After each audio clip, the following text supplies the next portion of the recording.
I realized this about myself recently. If I spend too much time alone, I get in trouble. You know what I mean? Like, I shouldn't be left alone, you know? Like, I don't know if this makes sense, but I'm the kind of guy, if you leave me alone for too long, I will get wrapped up in a pyramid scheme. It'll happen. It's happened to me once, it'll happen to me again. I accept my fate. Happened to me over the pandemic. I'm not proud of this. I got involved with, what are they called? Not Herbalife. ISIS. I was in ISIS the entire pandemic. I don't hate America. I just need structure, all right, ladies? And ISIS is doing it. I don't know if you've seen it. They're on the monkey bars, they're praying Allah. These guys are structured. Plus, I don't know if you guys know this or not, but if you join ISIS, you get a free Toyota. Has anybody told you about this? Brand new. I'm not even a comedian. I'm a recruiter for ISIS. Ladies and gentlemen. What if we start the chillest chapter of ISIS right here in San Diego? Who's with me? Anybody? Some of you are already wearing sandals. That's half the job. I'll tell you right now.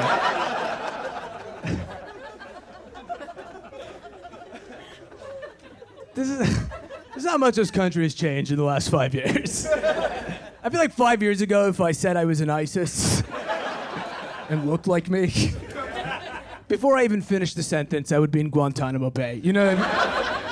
Before I even finished the sentence, I would be fucking naked in a human pyramid.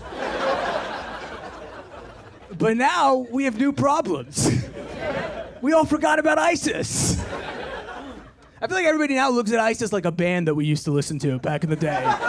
Where we're like, they're still together? Oh, so fucking cool. I used to love their music videos when I was a kid. A little gruesome, but the production value was fantastic.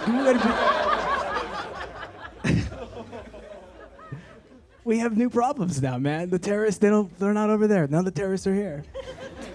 They're domestic. They're here. I actually found out that my next door neighbor was a terrorist. Here's how I found out. My next door neighbor, he got fired from his job, right? And it turns out the reason why he got fired was because on January 6th, do I have to finish the sentence or? He stormed the Capitol. Yeah. But here's the thing, and this story, it gets a little more complicated, and this is why this cancel culture stuff is very dangerous. This is why it's a little tricky. This guy got fired from his job, right? But the company, they ended up doing an internal investigation of him afterwards, and they found out that he wasn't even there. He got fired, wasn't there. Yeah, apparently the whole thing was just a rumor that I started.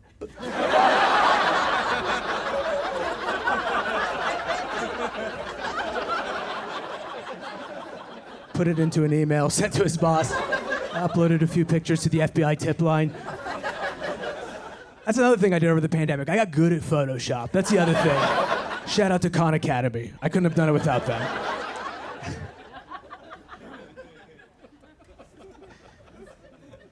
We have new problems, man. We have new problems now as a society, right? Everything is so much more expensive now. Groceries. You know what really got expensive because of this whole inflation stuff is Ubers. You anybody taking Uber tonight? Woo! Yep.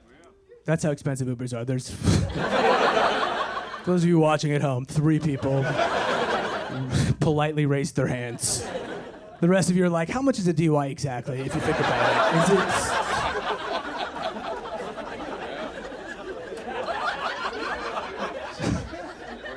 Some of you should take Ubers, definitely. Ubers have got so expensive, man. They used to be so cheap. They're so expensive now. Ubers have got so expensive, I recently started doing this thing where I started talking to my Uber drivers just to try to pull more value out of the transaction. You know what I mean? Like I recently paid $100 to get from my house to the airport. It's like 20 miles, $100. Like, if I'm gonna pay $100 to get to the airport, I am sorry, you're not just my Uber driver. You're my fucking therapist. Let's... And I got a lot of things I want to talk about. Terrorism, let's go.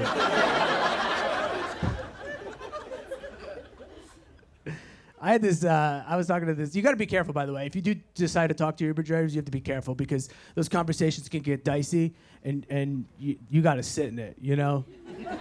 It's not on you to end the trip, it's on him, you know? I learned that the hard way. I had this Uber driver one time, very nice guy, I was talking to him, his name is Lee, right? And Lee was a Chinese immigrant. He had just moved to America at the beginning of the year from China. He moved here to pursue the American dream, right? And obviously, I didn't tell him that shit was over, you know? I don't want to tell him the truth. Like, hey, Lee, honestly, all of us are trying to go to China right now, everybody. I hear it's popping in Beijing. I really do. I've already got an Alibaba account. I'm ready to go. As soon as Spirit flies to Shanghai, I'm out of this bitch. It's that simple. Just 27 hours. I'll just sit straight up the whole fucking time. I don't care. I'm ready. Lee was a cool dude, man, and we had a great conversation. I was talking to him, and I was asking him, because, you know, in America, we always talk about China, but I've never heard, like, a Chinese immigrant talk about, you know, America from their perspective. So I was asking Lee, I go, hey, Lee, what do people in China think about our president in America? And he goes, you know where I'm from? I was from the business community over there, and some people over there, they like Biden, some people prefer Trump, but ultimately, the people in China, people where I'm from, all they care about is the American people, right? They just want the American people to be happy. They want the economy to thrive. And that way, both of our countries can prosper together. And here's where it gets fucked up. I'm not just going to share a beautiful story with you guys. Here's where it gets fucked up. Lee then turns to me, and he goes, what do people in America think of our president in China? Some of you see the predicament that I found myself in this moment. I didn't have the heart to tell him that we have no fucking idea who the president of China is. I didn't even know you guys had a president. I thought you were on an emperor system this whole fucking time. I'm not proud of this, but everything I know about China, I learned from the movie Rush Hour 2, all right?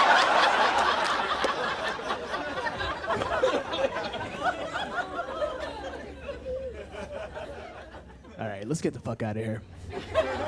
Let's go home. We can't solve these problems. Let's go back to isolating. Let's do it. Let's go home and watch YouTube. That's what I'm gonna do. You're shaking your head no at me, sir? How dare you? Got a problem with YouTube? I love YouTube. How dare you? I'm a big fan of YouTube. If you guys aren't watching YouTube, I highly recommend it. It's amazing. It's become something really great. YouTube is now just like Netflix for people with learning disabilities. You know what I mean? It's like Netflix for a guy who doesn't have the attention span for a 90-minute movie, but can somehow watch a 5-hour traffic court case.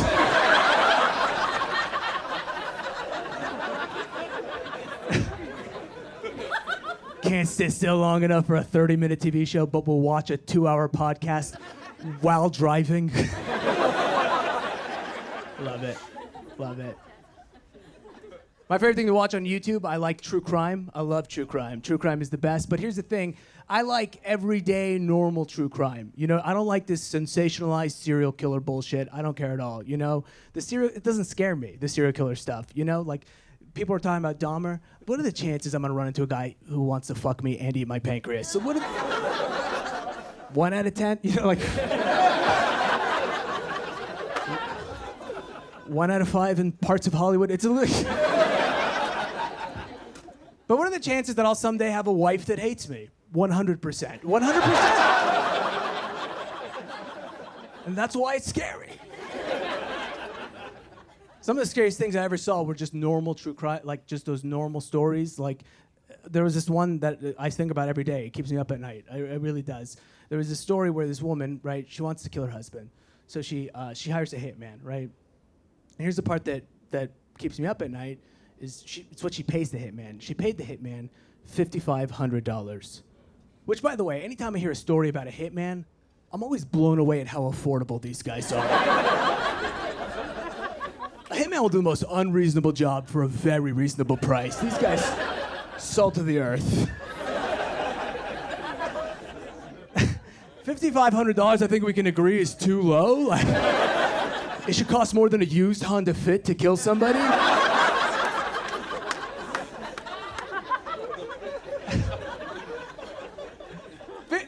$5,500 is so low that I feel the need to say this, but if you're a hitman out there and someone hires you to kill me for $5,500, here's the thing. I will pay you $5,500 not to. How does that sound? When it comes to my life, I have a little something called the price match guarantee, folks, okay? She gives you $5,500, I'm fucking right there, you know? She gives you $7,500, I'm right there. Just give me a few weeks to move some shit around, you know what I mean? Lighten up the Robin Hood portfolio. Put a few things up on the Facebook marketplace, you know? She gives you $10,000, do what you gotta do. That's my number. In fact, if you're willing to pay $10,000 to have me killed, here's the thing, I'll kill myself for $9,500. I will. You've been fantastic. Thank you so much.